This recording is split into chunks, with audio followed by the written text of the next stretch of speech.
हाँ जी, तो यहाँ पर जो है हम डिस्कस करने जा रहे हैं प्रॉपर्टीज़ ऑफ कैटलिस्ट क्या क्या हैं जी। ठीक है जी। कैटलिस्ट या remains unchange during chemical reaction. जब भी केमिकल रिएक्शन होता है तो उसकी कंपोजिशन तब्दील नहीं होनी चाहिए, इट रिमेन्स अनचेंज। ठीक है जी। हाँ, ये हो सकता है उसकी स्टेट में तब्दीली अगर हो जाए तो कोई प्रॉब्लम नहीं है, लेकिन केमिकल कंपोजिशन जो है उसमें कोई किसी किस्म की तब्दीली नहीं होनी चाहिए। ठीक है जी। अगर इस प्रॉपर्टीज़ को कैटलिस्ट मेंटेन रखता है तो देन हम उसे कैटलिस्ट का नाम दें। कोई केमिकल स्पीशीज़ जो हैं वो अगर इस कैरेक्टरिस्टिक्स को, प्रॉपर्टीज़ को मेंटेन रखेंगे तो उसे हम कैटलिस्ट का नाम देंगे। ठीक है जी। तो कुछ रिएक्शंस ऐसे होते हैं हमारे पास जिसमें जो कैटलिस्ट है बहुत स्मॉल क्वांटिटी में भी अपना पूरा वर्क जो प्रोसीड करता है, तो ये स्मॉल क्वांटिटी में रिक्वायर होता है। कैटलिस्ट ज़्यादा क्वांटिटी में रिक्वायर नहीं होता।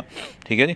तो इसमें एग्जांपल उन्होंने आपको 1 milligram of fine platinum powder can convert 2.5 DM³ and 1.25 DM³ of O2 to water. Hydrogen जो है और ऑक्सीजन को मिलाकर ये वाटर में चेंज कर सकता है जी। ठीक है जी। तो देखें कितना, सिर्फ 1 मिलीग्राम है, ओनली 1 मिलीग्राम, जो कि इतना बड़ा प्रोसेस है उसको प्रोसीड कर सकते हैं। ठीक है जी। दूसरी बात, कैटलिस्ट जो है फाइनली डिवाइडेड फॉर्म में, फाइनली ग्रेन्यूल्स की फॉर्म में होना चाहिए। जितने फाइन ग्रेन्यूल्स होंगे उतना ज़्यादा सरफेस एरिया हमारे पास अवेलेबल हो जाता है। जितना ज़्यादा सरफेस एरिया होगा उतना रेट ऑफ रिएक्शन हमारा फास्ट हो जाएगा। ठीक है। थर्ड प्रॉपर्टी है कि फाइनली डिवाइडेड फॉर्म में होना चाहिए, लंप वगैरह ना हो। ठीक है जी। जैसे लंप से मुराद मेरी है जैसे गुच्छा होता है, ठीक है, ऐसा ना हो, बल्कि फाइनली डिवाइडेड पार्टिकल्स जो हैं उसके अवेलेबल होने चाहिए। ठीक है जी। नंबर 4, कैटलिस्ट जो है ये इक्विलिब्रियम कांस्टेंट को इफेक्ट नहीं करता बल्कि इक्विलिब्रियम को जल्दी मेंटेन कर देता है। ठीक है, एस्टैब्लिश अर्लियर, बस ये इसका मेजर फंक्शन है जिसके अंदर। Number 5, it can not act as starter. Catalyst starter नहीं होता, ना ही टर्मिनेटर होता है किसी भी रिएक्शंस के लिए। ना ही रिएक्शन को स्टार्ट कर सकता है, ना ही रिएक्शन को टर्मिनेट करेगा, बल्कि सिर्फ रेट ऑफ रिएक्शन को इंक्रीज कर देगा।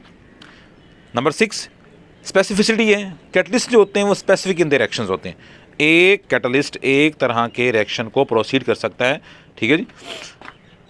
लेट अस कंसीडर हमारे पास 2 कैटलिस्ट हैं जो कि सेम रिएक्शन को प्रोसीड कर, लेकिन दोनों के प्रोडक्ट डिफरेंट है हमारे पास। ठीक है जी। फॉर्मिक एसिड है, एल्यूमिना की मौजूदगी में डिकम्पोज होता है, वाटर CO की फॉर्मेशन करता है, जबकि यही रिएक्शन जो है कॉपर की मौजूदगी में हाइड्रोजन और CO2 की फॉर्मेशन करता है। ठीक है। तो नंबर 7, टेम्परेचर जो है वो कैटलिस्ट के एफिशिएंसी को अफेक्ट कर सकता है। कुछ कैटलिस्ट हैं वो टेम्परेचर चेंज होने से फिजिकली तब्दील हो जाते हैं, कोई प्रॉब्लम नहीं है। Chemically they should remain the same. ठीक है जी। अगर केमिकल कंपोजिशन सेम रहेगी तो फिर हमारा कैटलिस्ट जो है वो प्रॉपर फंक्शनिंग कर सकता है। सम टाइम क्या होता है जी, जो कैटलिस्ट हैं दे गेट्स पॉइजनड। कुछ ऐसे केमिकल सब्सटेंसेस जो हैं वो प्रोड्यूस हो जाते हैं रिएक्शन के दौरान, जो कि कैटलिस्ट की एक्टिव साइट्स को जाकर कवर कर लेते हैं, जिसकी वजह से रेट ऑफ रिएक्शन जो किसी हद तक थोड़ा बहुत स्लो हो जाता है। ठीक है जी। इसे कहते हैं पॉइजनिंग ऑफ द कैटलिस्ट। ठीक है। जैसे एग्जांपल में दी आपको CO2 की प्रेजेंस जो है with hydrogen decreases the catalytic activity of catalyst in Haber's process. ठीक है। CO आ जाती है हाइड्रोजन के साथ तो कैटलिस्ट की एफिशिएंसी को डिक्रीज़ कर देगी। ठीक है जी। सिमिलरली H2SO4 में इसने आपको बताया जी, कॉन्टैक्ट प्रोसेस में भी प्लाटीनियम अगर हम डाल देते हैं तो वो भी हमारे पास सेम प्रॉब्लम जो है उसको प्रोसीड करती है। ठीक है जी।